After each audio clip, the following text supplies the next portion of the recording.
हमने बात करनी है how to name a species कि हमने जो हमारे पास स्पीशी जिस तरह हमने देखा था पिछले सेशन में कि हमारे पास अलग अलग स्पीशी थी। ज़ेब्रा अलग है, हॉर्सेस अलग है। अब हमने बात करनी है, देखिए जिस तरह हमने पिछले लेक्चर में डिस्कस किया था कि हमारे पास डाइवर्सिटी थी। हमारे पास जो डाइवर्सिटी थी, ज़ेब्रा अलग था। जब हमने क्लासीफाई किया, उनको स्पेसिफाई किया उनको, तो हमने देखा था ज़ेब्रा अलग और हॉर्सेस अलग, दोनों को कैरेक्टर्स अलग। अब हमने देखना ये है कि इस सेशन में how to name a species. अभी हमारे पास स्पीशी अलग अलग तो हैं, हमने इन स्पीशी को नाम कैसे देना है, तो इस बारे में हम डिस्कस करते हैं कि इनको कैसे नाम दिया जाता है। फर्स्ट ऑफ ऑल, हम हमारे पास कोई भी एक ऑर्गेनिज्म है और वो किसी ने साइंटिस्ट ने उसको डिस्कवर किया। हमारे पास कोई ऑर्गेनिज्म है, वो डिस्कवर किया गया है। अब उसको कैटेगराइज करना है, उसको नाम देना है, तो वो कैसे सारा प्रोसेस होगा। जो ऑर्गेनिज्म है, हमने पहले उसको जस्टिफाई करना है कि पहले से हमारे पास इस तरह की कुछ स्पीशी या इस तरह का कोई एनिमल पहले से मौजूद है या नहीं है। तो वो देखने के लिए हम तकरीबन 200 ईयर्स का रिकॉर्ड जो है उसको चेक किया जाता है। और जो म्यूजियम्स हैं हमारे पास उसको ऑर्गेनिज्म को मिला है, तो इसको बच्चे जस्टिफाई करना है। इसको जस्टिफाई करने के लिए, इसको क्लियर करने के लिए एक आए हमारे पास ये जो ऑर्गेनिज्म हमारे पास मिला है, ये हमारे पास पहले से मौजूद तो नहीं है। तो फिर हम करते क्या हैं कि हम तकरीबन 200 ईयर्स जो हैं उनका हम देखते हैं बैकग्राउंड में कि इस तरह का कोई एनिमल हमारे पास है, इस तरह का कोई ऑर्गेनिज्म पहले से मौजूद तो नहीं है।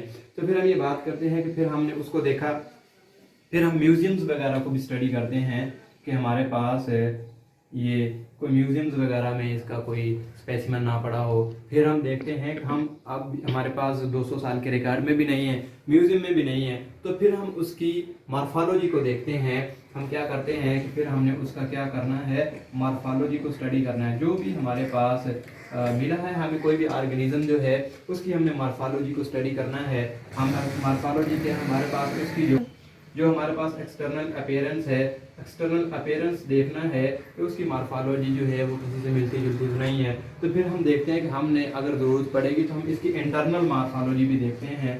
इंटरनल मॉर्फोलॉजी को भी स्टडी किया जाता है। जो हमारे पास बच्चे क्या है, इंटरनल मॉर्फोलॉजी है, जिसको हम एनाटॉमी कहते हैं। तो हम देखते हैं कि हमारे पास इसको क्लियर करने के लिए पहले हमने उसको जस्टिफाई करना है कि ये ऑर्गेनिज्म हमारे पास पहले से मौजूद तो नहीं है। फिर हम ये बात देखते हैं कि उसको 200 साल के रिकॉर्ड में हमने क्या किया। फिर हम म्यूजियम्स वगैरह में उसको देखते हैं। तो फिर हम उसकी मॉर्फोलॉजी पे आ जाते हैं कि ये किसी एनिमल से मिलता जुलता तो नहीं है, या कोई ऑर्गेनिज्म ऐसा तो नहीं है जिससे ये सिमिलर है, क्योंकि ये अभी डिस्कवर हुआ है, इसका कोई हमारे पास रिकॉर्ड नहीं है। तो फिर हम उसकी मॉर्फोलॉजी देखते हैं और उसके बाद हम उसकी मोस्टली इंटरनल मॉर्फोलॉजी भी देखी जाती है, हम उसकी एनाटॉमी को भी देखते हैं। और फिर इसके अलावा अगर हमें ज़रूरत पे पड़ जाए तो हम क्या है उसको मॉलिक्यूलर लेवल पे भी स्टडी करते हैं। हम उसके मॉलिक्यूलर बेसिस को भी चेक करते हैं। मतलब क्या कि हम उसके डीएनए को भी चेक करते हैं कि इसका डीएनए जो है वो किसी दूसरे ऑर्गेनिज्म से सिमिलर तो नहीं है। तो इन सब चीज़ों को क्लियर करने के बाद हम ऑर्गेनिज्म को जो है वो नाम देने का काम शुरू करते हैं। हमें जब ये जस्टिफाई कर लेते हैं कि हमारे पास जो डिस्कवर होने वाला ऑर्गेनिज्म है, इस तरह का कोई भी हमारे पास पहले से स्पेसिमेन मौजूद नहीं है। हमने हिस्ट्री में भी देखा, हमने म्यूजियम में भी देखा, हमने मॉर्फोलॉजी को भी चेक किया, हमने इसको मॉलिक्यूलर लेवल पे भी देखा है। अगर हमारे पास इस तरह का कोई ऑर्गेनिज्म मौजूद नहीं है, तो फिर अब हम इसको नेक्स्ट जो है फर्दर क्लासीफाई करेंगे और क्लासीफाई करने के लिए हम इसको नाम देंगे। तो जब हम इसको नाम, तो फिर अब देखते हैं हम बच्चे, हम ये बात देखते हैं कि हमने उसको जब क्लियर कर लिया, अब उसको नाम देने का अमल है, तो जिसको हम कहते हैं नॉमेनक्लेचर। हमने इसको जो है हमारे पास नॉमेनक्लेचर है, जिसको हम बाइनोमियल नॉमेनक्लेचर भी कहते हैं, या इसको हम बाइनोमियल नॉमेनक्लेचर भी हम इसको कहते हैं। तो देखते हैं हम अब इसको जो है वो नाम देने का काम है बाइनोमियल। बाई क्या है हमारे पास, हम इसको कहते हैं टू डिफरेंट नेम। हम कोई भी ऑर्गेनिज्म हमारे पास डिस्कवर हुआ है, उसको दो तरह से हमने मतलब दो हिस्सों में उसको नाम दिया जाएगा। हम कहते हैं ये हमारे पास एक साइंटिफिक मेथड है जो हमारे पास क्या था, उसको जितनी हमारे पास डाइवर्सिटी उसको एक्सप्लेन करने के लिए, इसमें जो प्रॉब्लम्स थी उन प्रॉब्लम्स को सॉर्ट आउट करने के लिए हमने जो है नॉमेनक्लेचर का रूल जो है वो अपनाया, जिसमें हमारे पास इस रूल में है क्या कि हमने कोई भी ऑर्गेनिज्म जो डिस्कवर हुआ है उसको डिस्कवर करने के बाद, उसको क्लियर करने के बाद जब नाम देना है तो हम दो हिस्सों में जो हमारे पास लैटिन वर्ड होते हैं उनमें हमने उनको डिस्क्राइब करना है। तो हम ये बात कहते हैं कि देखें हमारे पास जो दो हिस्से हैं, एक उसका जेनस होगा, दूसरा उसका स्पीशी होगा। हम कहते हैं कोई भी हमारे पास क्या है ऑर्गेनिज्म है उसको दो हिस्सों में हम डिवाइड करते हैं, एक जीनस है और दूसरा कौन सा है, स्पीशी है। तो नॉमेनक्लेचर में हमने क्या है, the process in which giving the name of organisms, ये वो प्रोसेस है जिसमें हम ऑर्गेनिजम्स को जो है वो नाम देने का प्रोसेस है, जिसमें हम दो तरीके से, एक हमारे पास क्या है कि हम उसको दो हिस्सों में जब डिवाइड किया दो में, तो एक हमारे पास जीनस है, दूसरा हमारे पास क्या है, स्पीशी है। तो जीनस हमारे पास है और दूसरा हमारे पास स्पीशी है, दो अलग अलग हिस्से हैं हमारे पास, इसीलिए हम इसको बाइनोमियल नॉमेनक्लेचर भी कहते हैं। तो जीनस हमारे पास क्या है, ये इसका फर्स्ट नेम होगा, कोई भी जो ऑर्गेनिज्म है फर्स्ट नेम, और ये स्पीशी जो है ये इसका सेकंड नेम होगा। ये हमारे पास फर्स्ट नेम है, ये हमारे पास सेकंड नेम है। तो जब जीनस को हमने स्टार्ट करना है तो जो इसका फर्स्ट वर्ड होता है हमेशा उसको कैपिटल लिखा जाता है, इसमें जो भी है फर्स्ट वर्ड हमेशा उसको क्या लिखा जाता है, कैपिटल लिखा जाता है। और ये जो हमारे पास स्पीशी है उसमें सारे वर्ड जो हैं वो स्मॉल लेटर्स में लिखे जाते हैं।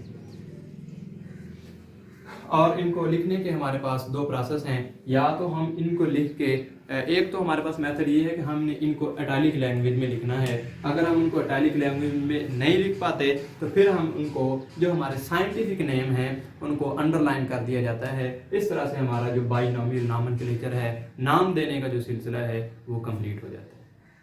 क्लासिफाइड, अब हमने इसमें ये बात देखनी है कि हमने अपने एनिमल्स को कैसे क्लासिफाई करना है। तो ये देखने के लिए हम देखते हैं कि हमने स्पीशी को कैसे क्लासिफाई किया है। तो हमने बेटा मुख्तलिफ किस्म की साइंटिस्ट ने डोमेन्स बनाई हैं, उन डोमेन्स के बारे में हम स्टडी करते हैं। हमारे पास बच्चे किंगडम्स हैं, फाइलम हैं, बच्चे फिर क्लास है, हमारे पास ऑर्डर है। इस तरह से जो हमारे पास एक सीक्वेंस है, हमने अपनी डोमेन्स में इन ऑर्गेनिजम्स को डिवाइड किया हुआ है। अब हम देखते हैं कि हमने पहले बाइनोमियल नॉमेनक्लेचर में उनको नाम दे दिया। नाम देने के लिए हमने पहले उसको कैटेगराइज करना है, उसकी हमने जीनस, स्पीशी, फैमिली, सब फैमिली, ऑर्डर, सब ऑर्डर, जितने भी उसके रिलेशंस हैं, जो लिंक्स हैं दूसरे ऑर्गेनिज्म के साथ, वो कहाँ कहाँ। अब हमने इसमें सिमिलरिटी भी देखनी है कि हमारे पास जिस तरह ह्यूमंस हैं और मंकीज हैं, दोनों का सेम ऑर्डर है, दोनों को हमने प्राइमेट्स में रखा है। तो इस तरह, और जितने हमारे पास वर्टिब्रेट्स हैं इनको हमने कॉर्डेटा में रखा है। तो हम इनके देखते हैं कि सिमिलरिटीज आपस में क्या हैं। जो एनिमल जिस कैटेगरी में या जो ऑर्गेनिज्म जिस कैटेगरी में फॉल करता हो हम उसको उधर वहां पे पुट कर देते हैं। तो हम कहते हैं हमारे पास क्या है, किंगडम, फिर हमारे पास फाइलम है, फिर बच्चे हमारे पास क्लास है,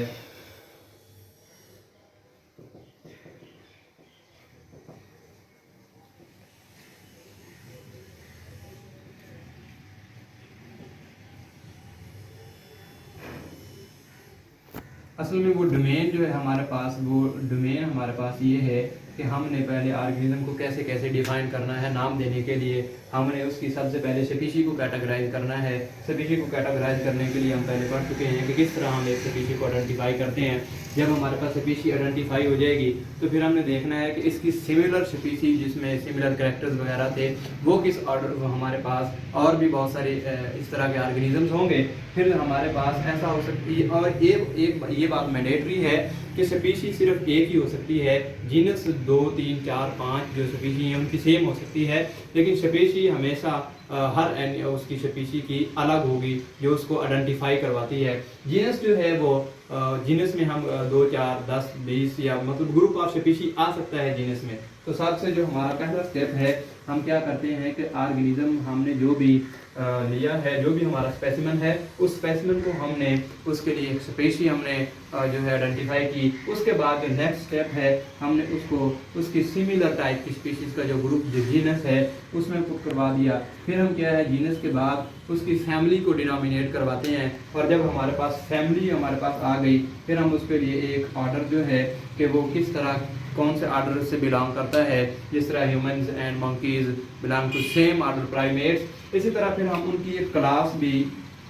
डिस्कस की जाती है कि हमारे पास क्लास कौन सी है। जिस तरह हमारे पास क्लासेस में हम बात करें कॉर्डेट्स की, अगर क्लास करते हैं कि हमारे पास डिफरेंट टाइप्स की क्लासेस हैं, क्लासेस ए वीज है। कॉर्डेट की हम बात करते हैं, उसको हमने किस तरह से क्लास ए वीज है, रेप्टाइल्स हैं, बर्ड्स हैं, मैमल्स हैं, तो ये डिफरेंट क्लासेस हैं। तो इनको हमने एक क्लास के अंदर, कोई भी ऑर्गेनिज्म है वो देखते हैं कि किस क्लास के अंदर वो फॉल कर रहा है, उसमें कौन सी सिमिलरिटीज़ हैं, किस क्लास से वो सिमिलर कर रहा है, हम उसमें उसको पुट करवा देते हैं। फिर हमारे पास फाइलम है कि हम उसको फिर क्लासेस के बाद फाइलम, और फाइलम के बाद किस किंगडम में हमने रखना है। तो इस तरह से हम एक ऑर्गेनिज्म को, एक स्पीशी को हम नाम दे सकते हैं, और इस तरह स्पीशीज़ को क्लासीफाई किया जाता है। अब हम नेक्स्ट जो है हमारे पास क्या है, हिस्टोरिकल बैकग्राउंड, कि हमने इसकी हिस्ट्री के बारे में देखना है।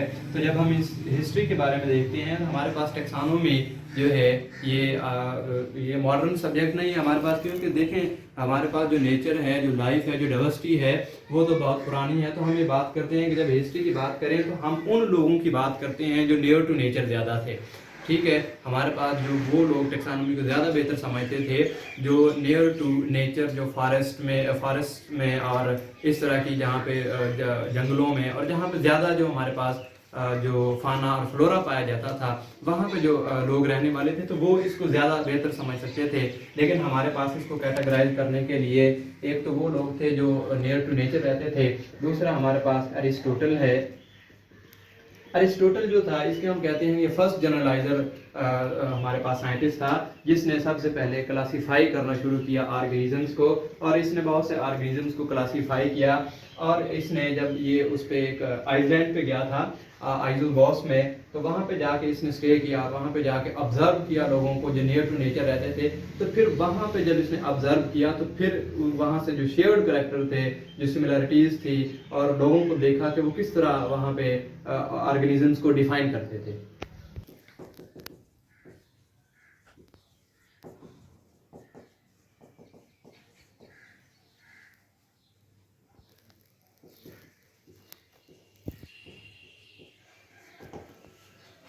एरिस्टोटल के बारे में जब हम बात करते हैं तो हम कहते हैं द फर्स्ट ये हमारे पास फर्स्ट साइंटिस्ट कह लें, या हमारे पास जो फर्स्ट जो टैक्सोनॉमिस्ट थे, उनके बारे में हम बात करते हैं। सबसे पहले हमारे पास जो एरिस्टोटल था, हम इसके बारे में कहते हैं invented the logic of taxonomy. Logic of taxonomy जो फर्स्ट सबसे पहले जिसने डिस्क्राइब किया हमारे पास, वो कौन था? हम कहते हैं ये हमारे पास अरिस्टोटल था। अरिस्टोटल ने ऑर्गेनिज्म को पहले डिस्क्राइब किया और फिर इसने कैटेगराइज किया। हम एक और बात भी है कि अरिस्टोटल हमारे पास एक आइलैंड पे गया, लेस्बोस आइलैंड था हमारे पास। ये जो लेस्बोस आइलैंड था, यहाँ पे जाके इसने स्टे किया। और हमारे पास जो अरिस्टोटल था, इसके बारे में हम बात करते हैं कि लेस्बोस एक आइलैंड था, लेस्बोस आइलैंड, वहाँ पे गया और वहाँ पे जाके इसने ऑब्जर्व किया जो ग्रीक्स थे। असल में इसने ऑब्जर्व किया था, अरिस्टोटल ने ग्रीक्स को ऑब्जर्व किया था। हम कहते हैं कि जो ग्रीक्स थे, असल में ग्रीक्स को क्यों ऑब्जर्व किया लेस्बोस? जो ग्रीक्स थे इनका काफ़ी ज़्यादा रिलेशन था मैरीन वाटर से, फ्रेश वाटर स्पीशीज से, फाना फ्लोरा से।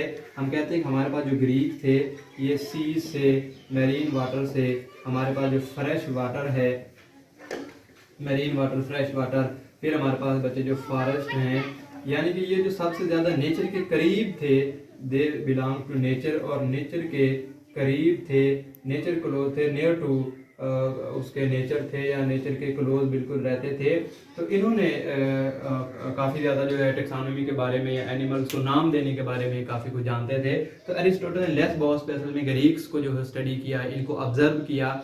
और जब हम फिर 19वीं सेंचुरी, उसके बाद हमारे पास थियोफ्रास्टस, इसके जो बॉटनी प्यूपल था इसका, अरिस्टोटल का, इसने और थियोफ्रास्टस ने काफ़ी काम किया। फिर डार्विन ने भी अपना कुछ टैक्सोनॉमी में या क्लासीफाई करने में है कि हमारे पास हम बात करते हैं हमारे पास देखें फिर जो अरिस्टोटल था, इसके एक पीपल बॉटनी में जो थियोफ्रास्टस था उसने भी काफ़ी सारा काम किया। उसके बाद हमारे पास डार्विन ने भी अपना रोल प्ले किया आइडेंटिफाई करने में ऑर्गेनिजम्स को और इनको क्लासीफाई करने में। 19th सेंचुरी में एटलीस्ट हमारे पास जो अरिस्टोटल था इसके काम को सराहा गया। ये इसका काम जो डोमिनेटेड हम कहते हैं कि क्लासिफिकेशन में, टेक्सोनोमी में, बाइनोमियल नोमेनक्लेचर में, या इनको क्लासीफाई करने के लिए, अरेंज करने के लिए ऑर्गेनिजम्स को, जो सबसे ज़्यादा जो काम था हम कहते हैं हमारे पास अरिस्टोटल का है। और 19th सेंचुरी में